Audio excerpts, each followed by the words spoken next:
Hello, I'm Ines. I'm the community manager at Honeywar and also behind our title Into the Emberlands. Welcome, I'm very happy that you want to spend a little time with me as I show you a little more about Into the Emberlands, which is coming to the Nintendo Switch on July 2nd.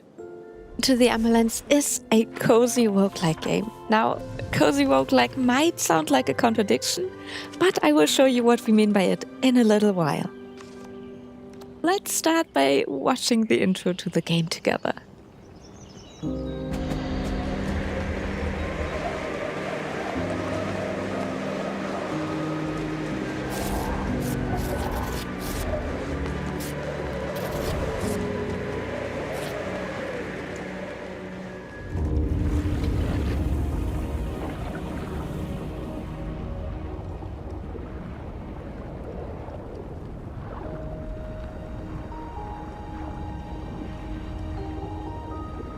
So, Into the Emberlands is our cozy roguelike game, which is taking place in the name-giving Emberlands, a mysterious world that is threatened by a dark miasma.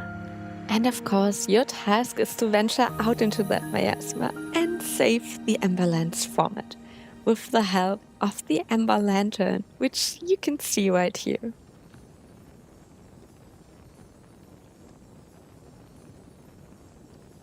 First, we'll start into the tutorial of the game, but then I want to jump on, skip a little, and jump right into the first level together with you. So, the hero of our game is the chosen Knack, and Knacks are the folk of inhabitants that are living in the Emberlands. And because you're the chosen one, you get the Ember Lantern, which allows you to take steps into the miasma and thereby traverse the Emberlands and return unharmed.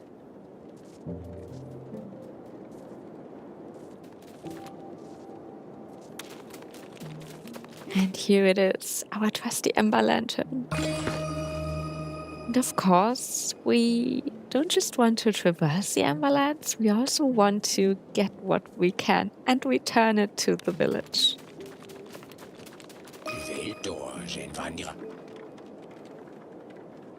The Ember Lantern is also what makes Into the Emberlands a roguelike game.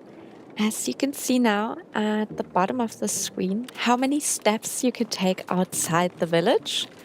This number may rise over time, but ultimately it's what limits you and means that every step you take has to be chosen carefully. Now, this is our village. It's still quite bare bones and really small, but over time, by helping the villagers, it will grow and there will be more shops, more Knacks. And it always provides a little help for you to start. For example, now we got a pickaxe and an axe, and they will allow us to get through the rocks and the forest trees out there. And over time, you will get more starting items, so the more you upgrade your village, the easier it will become to get further out. Now, these little ones here are the most important creatures we meet in the Emberlands. The last ones, the chosen Knacks that came before us, but yeah, used up all their steps, didn't get back to the village. And we can now save them, take them with us back to the village, and bring them to safety. We can also meet all kinds of weird creatures like these Slack-in trolls that will offer us so-called ember crystals, traded with wood. And each of the 4 different biomes of the game has completely different creatures that we can interact with, and that we will also need to interact with, as each one of them is able to help us in their own very different ways. Now we're grabbing all these resources and getting them back to the village.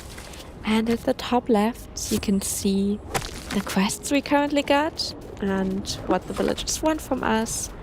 And when we've completed them all, the village will get an upgrade. Now, I promised to explain to you what cozy roguelike means. You already saw that the steps you can take outside the village are limited, and that is the roguelike aspect of our game. if you use up all your steps, your little Knack will set up his campfire and stay where he is, and you, as the player, will have to start over with a new chosen Knack. You have to think strategically and shouldn't just run off into any direction without carefully thinking about it first. But to do so, you can absolutely take all the time you need. And it also doesn't matter if you step away from the screen for a bit, grab a snack or something to drink, as nothing bad is going to happen in the meantime. Also, there isn't any combat in our game, and everything is about exploration, helping others, and carefully making decisions. So there's no fighting involved, and that is what we mean when we say cozy roguelike. Now, you also know from a lot of roguelikes or rogue-lites that they often have an upgrade system that helps you fare a little better with every one you do. And for that, we have two systems. First, the village. Every quest you have fulfilled and every village level you've reached stays. And that means that all the new shops that have been built or upgrades to the tool station you've done will stay, and you have more possibilities to prepare for your next adventure. Second, your inventories. You can see that our ember lantern is still very small with only 30 steps. Our main inventory is also quite small, and we can't carry a lot of coins or crystals with us.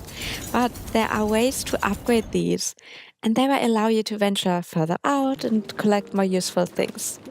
These upgrades won't completely vanish when you use up all your steps and get lost. You only lose a percentage of them and keep some of your advantages. And that's something we carefully balanced in our early access phase to not make your adventures too punishing while still keeping the suspense. Oh, and by the way, did you notice this little compass at the top? That one will always show you back to the village, while also indicating the closest lost ones for you to find and get to safety. Getting lost in the Emberlands is really easy, so having a little thing to show you back to home can be super helpful.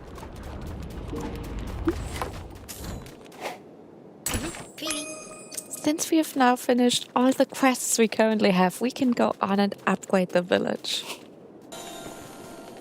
And a new village level always means that the village gets expanded a little more and that new shops and friends are unlocked. In a second, I will show you the different biomes we have, just so you can see what other creatures you can meet in the game. And in the woodland biome, you will meet mostly those trolls. Here in the flower biome, it's crazy scientists that do experiments on flowers. But they are also really helpful for you and will trade for different resources that you might need or want over the course of your game.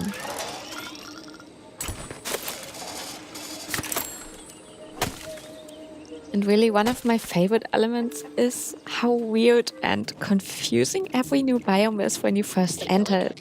There's new encounters, new resources, new things to have an eye on. But it's really like when you travel to a new country and, the public transportation system is confusing. But after being there for a week, you get the hang of it. And Into the Emberlands is just like that. First, you will have a hard time finding your way, but the more often you traverse a certain biome, the easier it will become for you to know what to look out for and what deals to do with the creatures you meet in there.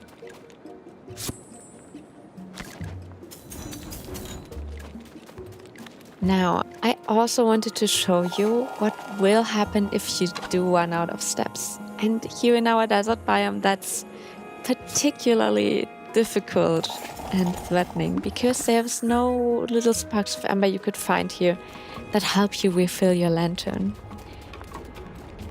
So you can see we have just 8, 7, 6 more steps and we will run out of them soon. And when that happens, we will, set up our little campfire and wait for the next chosen one to hopefully find us again. And that means you get to choose your next chosen Knack to venture out into the Emberlands again. But of course you've collected a lot of knowledge in the meantime, so each one gets a little easier.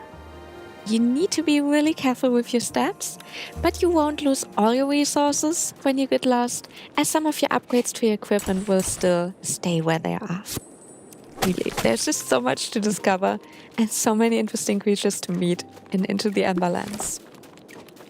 I want to thank you for spending some time with me, and I wish you really good ones Into the Emberlands, and that you may find the mysterious Troll King and eventually save the Emberlands from the threatening Miasma. Into the Emberlands is already out on Steam, GOG, and the Epic Game Store, and it will come to Nintendo Switch on July 2nd. I hope you had fun with our little gameplay video and check out our game in the store.